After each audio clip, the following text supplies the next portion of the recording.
So I'm a respectful parent, but I'm also a human, which means that when I want my kid to unload the dishwasher or fold his clothes, sometimes I think, man, I would really like to pull out a bribe right now because I know that maybe I could get him to unload the dishwasher faster or fold his laundry, or I could get him to just go ahead and brush his teeth, or I could get him out the door a little bit quicker. And I start thinking, yeah, I could just bribe him with something that he really likes and then hold it over his head and kind of hold it against him to scare him into doing the task that I want done at my own speed and in my own time. And all of this happens within like 2 or fewer seconds between something happening with my child and my response. And I'm coaching myself all the way through those 2 seconds. So much is going on to remind me why I don't subscribe to bribing my kid to helping with the dishwasher, or bribing him to get ready faster, or dangling things that he likes over his head to get him to comply. And in those 2 seconds, that's when I'm choosing how to respond. Because if I could just react and do my default, that would be so easy and quick to like whip out a bribe, no iPad for this, or if you don't get it done this.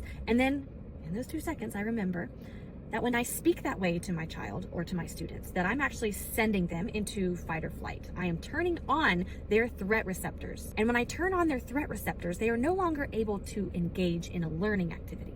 So I'm not actually teaching a lesson if I choose to whip out a bribe. And even though it looks like, well, it worked, I got my kid to do what I asked him to do, what I didn't do was instill internal motivation. I didn't instill respect. I didn't instill responsibility. What I did was I scared the child into compliance, which means they only did the thing because I pressured them to do it.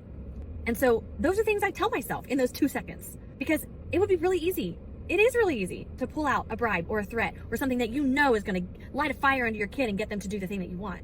But in those 2 seconds before you respond, that's what I'm telling myself.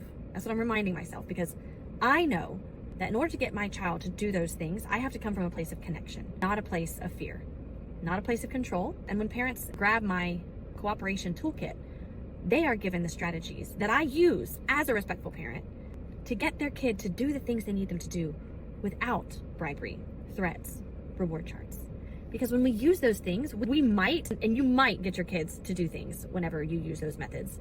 But if you've got a deeply feeling kid, or a strong-willed kid, or a kid who simply doesn't tolerate someone powering over them, which kudos to the kid, but those tools are going to fall short. They're only going to work if you get scarier, if you get louder, if the reward is really, really great, or the threat really sends them into a spiral of, I have to survive. I'm going to do whatever it takes to get away from this icky, conflicting, hard feeling. That is not internal motivation. That is not cooperation. That's not collaboration. That is operating under coercion. And so all of that is exactly why I don't use those strategies. And that's not what I help parents use whenever they choose to work with me.